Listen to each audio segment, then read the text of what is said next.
तो मैं आज जुजुत्सु काइसेन के न्यू एपिसोड को एक्सप्लेन करने जा रहा हूँ। लास्ट एपिसोड में हमने देखा था कि मेगुमी और तोजी की फाइट हो रही होती है, जिस दौरान तोजी मेगुमी पर बहुत ही ज्यादा भारी पड़ रहा था। तभी तोजी को पता चलता है कि मेगुमी उसी का बेटा है, इसलिए वो उसको चोट न पहुंचाने के लिए अपने आप को खुद वहां पर मार लेता है। यह देखकर मेगुमी को कुछ समझ नहीं आता कि आखिरकार ये चल क्या रहा है। तभी हम देखते हैं दूसरी साइड, जहां पर जोगो और सुकुना की फाइट हो रही थी। जोगो उसको फुल टक्कर देने की कोशिश कर रहा था, लेकिन सुकुना पर उसका कोई भी असर नहीं हो रहा था। जिसके बाद हम देखते हैं सुकुना उसकी तारीफ करता है और बोलता है कि तुम पहली कर्स स्पिरिट हो जिससे लड़के मुझे इतना मजा आया, तो तुम्हें खुद पर प्राउड फील करना चाहिए। जिसे देखकर जोगो की आंखों में आंसू आ जाते हैं और सुकुना उसको वहां पर ही जला देता है। तभी हमें दूसरी साइड दिखा जाता है, जहां मेगुमी खुद को रिकवर करने के लिए जा रहा होता है। तभी उसके पीछे से हरुतो आता है, जो कि उसको बैक से स्टेप कर देता है। तभी हम देखते हैं कि मेगुमी बेहोश होने से पहले वहां पर उसने एक कर्स स्पिरिट को बुला लिया था। अब आगे एपिसोड वहीं से स्टार्ट होता है, जहां हम देखते हैं हारुतो को, जो कि मेगुमी के पीछे होता है और उस पर हंस रहा होता है उसकी लाचारी पर। जहां पर हम देखते हैं कि मेगुमी का बहुत ही ज्यादा ब्लड बह चुका था, जिसे देखकर हारुतो बोलता है कि अगर मैं तुम्हें यहाँ पर जिंदा छोड़ भी दूं तो तुम इस हालत में खुद ही मारे जाओगे। जिसके बाद हम देखते हैं मेगुमी को, वो हारुतो को बोल रहा होता है कि मेरे पास 10 शैडो टेक्निक है। वो उसको 10 शैडो टेक्निक के बारे में बताता है कि इसके अंदर 10 शिकिगामी है, लेकिन पहले सिर्फ 2 शिकिगामी हुआ करते थे, जो कि एक डॉग्स हुआ करते थे।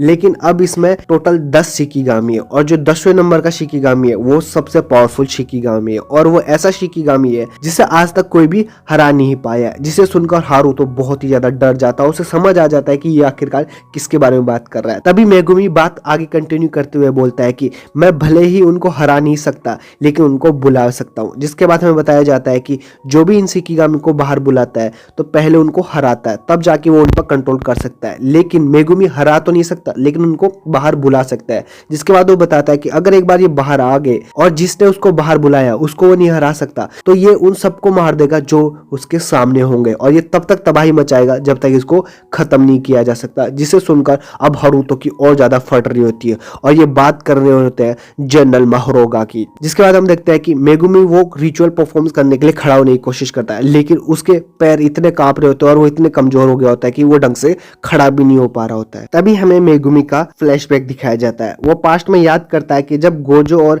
मेगुमी एक साथ होते हैं तो गोजो उससे कुछ बातें कर रहा होता है, जहां गोजो बता रहा होता है कि तुम्हें पता है जेनिन फैमिली और गोजो फैमिली में इतनी बड़ी दुश्मनी क्यों है, क्योंकि हजारों साल पहले इन दोनों क्लैन के हेड के बीच में आपस में फाइट हुई थी, जिस दौरान गोजो क्लैन के फैमिली के पास मेरी तरह 6 पावर और अनलिमिटेड कर्स टेक्निक थी, जहां पर जेनिन फैमिली के पास उनका एक सबसे बड़ा हथियार था 10 शैडो टेक्निक। जिस दौरान उन्होंने सबसे पावरफुल शिकिगामी को वहां पर बुलाया था, जिसका नाम था जनरल माहोरोगा। जिस दौरान उन दोनों की फाइट हो रही होती है तो वो दोनों हेड बच जाते हैं, तो जेनिन फैमिली के हेड ने जनरल माहोरोगा को बुला लिया था, जिस दौरान माहोरोगा ने दोनों ही हेड्स को वहां पर मार दिया था। इसलिए इन दोनों क्लैन की बहुत ही बड़ी दुश्मनी है और आज तक कभी बनी नहीं है, और मैं भी यही चाहता हूँ कि मेगुमी तुम भी इतने ही पावरफुल बन सको। जिसके बाद हमें सीन प्रेजेंट में दिखाया जाता है, जहां मेगुमी ने हारुतो को इस रिचुअल में फंसा दिया था और जनरल माहोरोगा को भी बाहर बुला लिया था। जिस दौरान वो बोलता है कि यूजी मुझे माफ करना, क्योंकि मैंने तुमसे वादा किया था कि मैं जिंदा रहूंगा, लेकिन मेरे पास अब कोई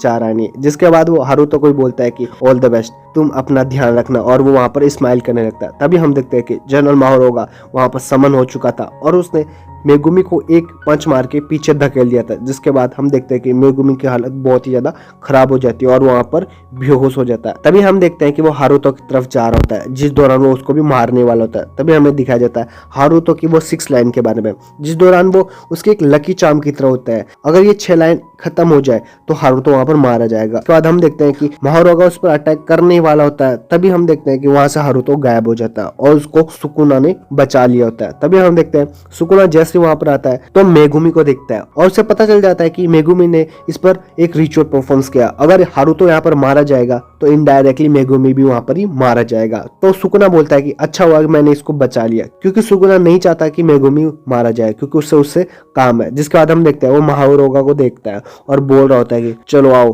तुम मुझे अपनी पावर दिखाओ। जिसके बाद हम देखते हैं कि वो दोनों वहां पर लड़ना स्टार्ट कर देते हैं। तभी हम देखते हैं कि सुकुना उससे फाइट करना स्टार्ट कर रहा होता है, जिस दौरान महारोगा वहां पर अपनी स्वॉर्ड का इस्तेमाल कर रहा होता है, जिसे सुकुना रोक तो लेता है और लेकिन उसको पीछे की ओर भी धकेल देता है, जिसके बाद वह उस पर बहुत ज्यादा डिसमेंटल अटैक करता है। जिस दौरान हम देखते हैं कि महारोगा के वहां पर टुकड़े तो होते हैं लेकिन वो टुकड़े बिखरते नहीं है, जिस दौरान महारोगा उसको अडॉप्ट कर लेता है। तभी सुकुना को पता चल जाता है कि जो इसके पास ब्लेड है वो मामूली ब्लेड नहीं है, इसके अंदर बहुत ज्यादा पॉजिटिव पावर छुपी हुई है। अगर ये किसी नॉर्मल कर्स स्पिरिट पर अटैक करता तो वो कर्स स्पिरिट वहां पर ही खत्म हो जाता है, क्योंकि कर्स स्पिरिट नेगेटिव होती है और इसके जो स्वॉर्ड है उसमें पॉजिटिव एनर्जी है। अगर नेगेटिव और पॉजिटिव एनर्जी एक साथ टकराती है तो नेगेटिव वहां पर खत्म हो जाती है। ओके, आप समझ चुके होंगे। जिसके बाद हम देखते हैं कि महारोगा और सुकुना की फाइट बहुत ही खतरनाक चल रही होती है, जिस दौरान सुकुना अपने बहुत ज्यादा डिसमेंटल अटैक उस पर करता है, लेकिन अब महारोगा पर उस पर कोई भी असर नहीं होता क्योंकि महारोगा ने उसको अडॉप्ट कर लिया होता है। जिस तरह हम जानते हैं कि महारोगा पर यह पावर है कि वो किसी भी अटैक को अडॉप्ट कर लेता है एक टाइम के बाद। अगर उस पर वो अटैक इतना नुकसान नहीं करता कि उसे पूरा खत्म कर दे तो वो उसको अडॉप्ट कर लेता है। यही उसका एक काउंटर अटैक। जिस दौरान हम देखते हैं कि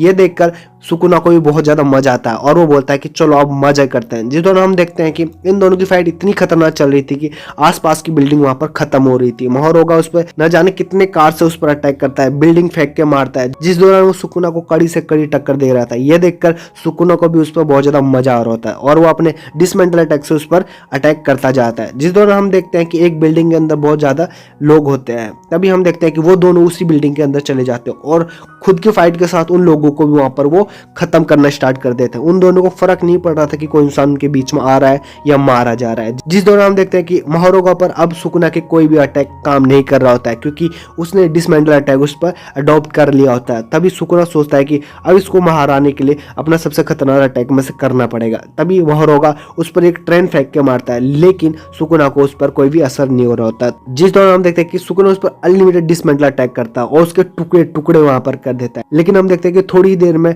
महारोगा दोबारा हील होके रीजनरेट होके वापस अपने आप को ठीक कर लेता है। यह देखकर सुकुना वहां पर स्माइल करने लगता है। यह सभी चीज देखकर सुकुना को समझ जाता है कि मैं इसको इस तरह से हरा नहीं सकता, इसलिए वो प्लान करता है कि मुझे बस इस पर एक अटैक करना होगा कि जिससे ये उसको अडॉप्ट ना कर सके और पूरी तरह खत्म हो जाए। जिसके बाद हम देखते हैं वो वहां पर अपना डोमेन एक्सपेंशन इस्तेमाल करता है और ये इसका रेडियस 200 मीटर तक होता है, जहां पर सुकुना इसको सिर्फ 140 तक ही रखता है क्योंकि वो नहीं चाहता था कि इस रेडियस के अंदर मेगुमी आए, क्योंकि इस रेडियस के अंदर जो भी आएगा उसके वो लाखों करोड़ों टुकड़े कर देगा और वो वहां पर पूरी तरह जल के राख हो जाएगा और वो मेगुमी को नहीं मारना चाहता था। लेकिन हम देखते हैं कि इस रेडियस के अंदर बहुत ज्यादा लाखों लोग उस रेडियस के अंदर फंस जाते हैं जो कि उस बिल्डिंग के अंदर होते हैं और वो सारे लोग वहां पर मारे जाते हैं। तभी हम देखते हैं महारोगा की हालत, जो कि उस डिसमेंटल अटैक से बिल्कुल अपने आप को ठीक कर लेता है क्योंकि डिसमेंटल अटैक उसने पहले से अडॉप्ट कर लिया था। तभी हम देखते हैं कि सुकुना उस पर अपने फ्लेम एरो से अटैक करने वाला है क्योंकि फ्लेम एरो को अभी तक उसने अडॉप्ट नहीं किया होता और वो इसको इतना पावरफुल बनाता है कि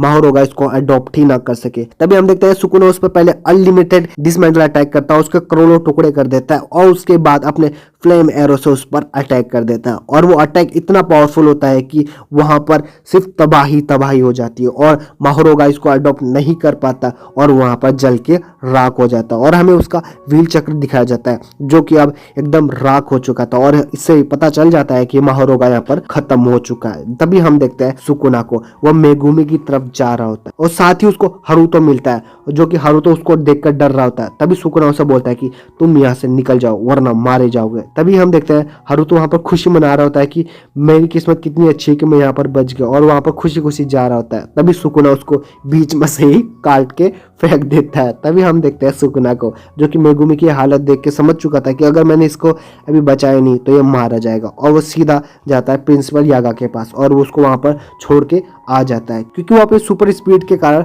उनको दिखता तक नहीं है कि सुकुना यहाँ पर आया था और मेगुमी को छोड़ के चला गया। इसके बाद हम देखते हैं मेगुमी को वो वहां पर छोड़ के चला जाता है ताकि वो उसका इलाज करके उसे ठीक कर सके। जिसके बाद हम देखते हैं सुकुना को ये रियलाइज होता है कि तोजी उसके बॉडी पर दोबारा कंट्रोल करने वाला होता है, इसलिए वो स्माइल करके तोजी को बॉडी कंट्रोल करने देता है और वो ये दिखाना चाहता था कि उसने यहाँ पर क्या मचाया है। मतलब तबाही। जिसके बाद हम देखते हैं तोजी वापस अपने सेंस में आता है और उसे अपनी बॉडी कंट्रोल कर लेता है। तभी वो अपने चारों तरफ देखता है और उसे सिर्फ तबाही दिख रही होती है, बस धुआं ही धुआं और सब अंधेरा, क्योंकि सुकुना और महारोगा की फाइट इतनी खतरनाक थी कि पूरा शहर उसमें उड़ चुका था और जिस एरिया में वो लड़ रहे थे और वो एरिया तो एकदम राख बन चुका था। तभी हम देखते हैं कि यूजी को फ्लैशबैक आ रहे होते हैं कि सुकुना ने अब तक जितनी बार भी लड़ाई की थी और जितने को भी मारा होता है वो सब उसको याद आ रहा होता है। तभी हम देखते हैं यूजी ये चीज देखकर बहुत ज्यादा रोने लगता है और खुद को वहां पर कोसने लगता है और खुद को वहां पर चोट पहुंचाने लगता है। उसकी हालत इतनी ज्यादा खराब हो गई थी कि वो वहां पर वोमिटिंग करने लगे स्टार्ट कर देता है। तभी वो खुद को कोसते हुए बोलता है कि इनकी जगह काश मैं मर जाता, अगर मैं मर जाता तो ये सब कुछ नहीं होता। तभी हम देखते हैं यूजी को, वो बोल रहा होता है कि मुझे फिर से सब कुछ ठीक करना होगा और मैं ही हूँ इन सबको ठीक करने वाला। जिसके बाद हम देखते हैं सीन हमें दूसरी साइड दिखाया जाता है जहाँ ननामी होता है। वो आधा मरा और आधा जिंदा होता है क्योंकि उसकी आधी बॉडी जल के पूरी तरह राख हो चुकी थी और पूरी तरह से काम नहीं कर रही होती है, और लेकिन आधी बॉडी अभी तक जिंदी होती है। और यही सब चीज़ दिखाते हुए ये एपिसोड यहाँ पर ही खत्म हो जाता है।